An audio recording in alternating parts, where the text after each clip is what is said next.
8,300 pound, big ol' like 36, 38 foot Sprinter Bunkhouse just landed here at Haylett RV of Coldwater, Michigan. This thing needs a good deep cleaning and a home, and that appears to be about it. The reason it's here, it just hadn't been used in the last 2 years, and I think the folks are tired of mowing around it, as far as I can see. The awning, we need to open up yet to see what that looks like, so keep that in mind if you call or you come visit us. This thing's been off the truck for 5 whole seconds. Like, it got unloaded and I was walking by and I just fired up the camera. So, you know, we haven't gone through it, we haven't fully double checked or anything like that. I do know it has been winterized because they have the panel open to the water heater, and I can see all the pink in the line. So she was given the pink sleep of death, and she wasn't allowed to, like, break over the last couple of years. And really, overall, the fact that, like, the skin isn't roughly weathered and the decals aren't peeled and faded, I think this thing enjoyed a very well-kept history. It just hadn't been used the last couple of years. This would be an awesome type of unit to leave parked somewhere due to its size and its weight. Like, and especially this patio door. If you camp at a campsite that has like a big, like patio deck or something, this thing's just going to be an awesome, like, grandpa-grandma unit to have the grandkids or guests over, or just a big old family seasonal type job. Now, what's kind of interesting, I've seen layouts like this 100 times. There's not a whole lot different about this layout, other than the fact that the bedroom and the bunkhouse are kind of flipped. Usually, you see this floor plan with a front bunkhouse and a rear master bedroom slide-out suite. And this one is actually the opposite, you know, the evil twin of that. And the rear bunk room on this, what's cool is it doesn't have to be a bunk room. It could easily be an office for, like, work camping or something like that. Very cool. Now, one thing I did notice, I spotted a little discoloration on the slide fascia here. So I was tamping around, and it's all pretty solid up here. There's like one spot, and I can't even find it now. There was like one little spot that had a slight softness to it. So my guess here is that at some point, some level of water snuck its way through the slide out. Don't know what, where, or how. And the signature of that result is, you know, staring me in the face here. So I know that that definitely happened. I don't know how, but I also know that it was minor and it was fixed quickly, because there's not like the moldy braille bumps on the walls or anything. So whatever happened, they addressed it fast. Traditional old, like, inner spring hide-a-bed in here, and your decor and stuff is nice and pretty and flowery and darn dated, you know. But guys, for the money on this thing, this is a huge camper. This is a lot of camper for the money. And that's really the message of the day. Is it super clean and pretty sitting here right now? No. But we're also not asking blood money on this thing. It's just something that we kind of fell into effectively, and hey, there you go. We figure we just roll it. You know, we don't always need to make the moon, the pie, and the sky and every single thing.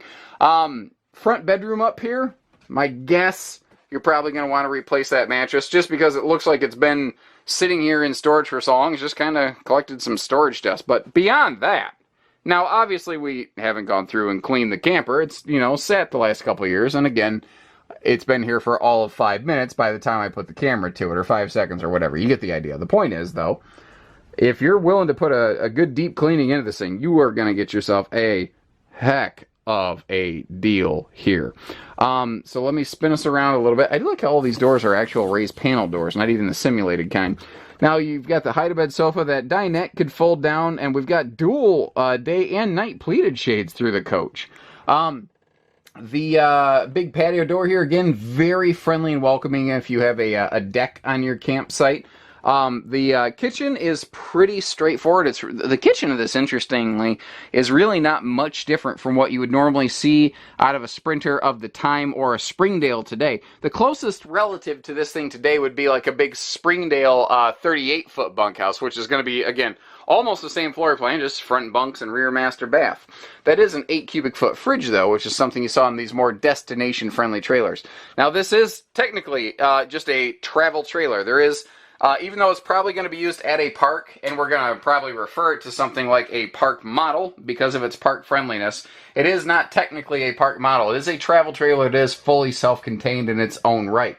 And we've got this big walk-through middle bathroom. You can see the tall shower here with the skylight, shower tub, all this stuff. You can see it needs cleaned. I've made no secret of that. And again, more like a park model, if I swing around here, it is washer dryer ready. You can see that someone put this nice little wire rack arranger in here, and there's various, looks like Walmart bags, I guess, but or Meijer bags or whatever, but no big deal, though that stuff is easy to get rid of if you don't want it.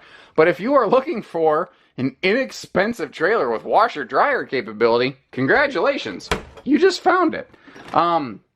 Simple little closet private bathroom area in here. Again, nothing flashy, nothing fancy. This camper brand new was not flashy or fancy. This was always more of the basic simple entry-level series of campers, but at the end of the day, it's getting the job done. Now this is kind of cool. Normally, like I said, I expected to see a bed in the rear slide out here. And I actually looked to see if this had been redone. But that doesn't appear to be the case. This one was built this way. It was built backwards from the more modern expectation. It looks like somebody maybe added an extra mattress to the upper bunk here. Maybe just add a little extra fluff for the stuff, I suppose.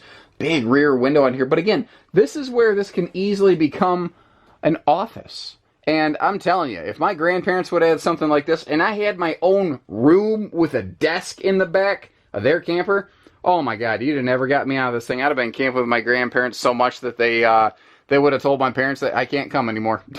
And I will say, overall, I'm generally impressed with the shape and condition, kind of the same thing I suppose, of the exterior. It doesn't really look too awful rough, especially something that hasn't really been touched the last 2 years. Overall, guys, it's all right. Now, right under this window, something hit it. I don't know what. It looks like just a totally cosmetic in nature little ding under the window here. I'm not sure what might have caused that, but it hasn't compromised anything. But again, looking down the side of it, the fact that these decals aren't peeled and flaking and there's no problems here, I'm actually kind of impressed. And this is another thing that surprised me. I instantly went, okay, these tires have got to be junk. They got to be weather checked and dry rotted to just beat the band. And then I looked at it and I couldn't believe it. The tires look good. Now this tire's a little low. We're going to get some air put in that. But the tires look good, actually. Lots of rubber on the sneakers. They're not weather checked. Spare tire looks the same. I was darn happy and impressed with that. Now this is not some heavily insulated Four Seasons type thing. If you're planning on doing some winter living in something like this, you better be skirting the underbelly, and you're probably going to want to put some kind of electric supplement heater down there just to help keep you through. It's not that it's an inferior insulation camper, it's just not a heavily insulated camper, it's just a normal camper. Yeah, no, I think that pretty much sums it up. The only thing I'm not real sure about is the awning. Am I sitting here saying this thing's perfect, guys? I think you understand at this point I'm not. I'm saying it's very fair, beyond fair for the money, for sure. And that actually might be a larger 10-gallon water heater looking at it. Holy cow. Yeah, there you have it. Hitching, pieces, parts, trades, financing, truck and trailer package deals, RV delivery, and everything between you to everything Haylett RV. So take care, stay safe, have fun, and happy camping, everyone.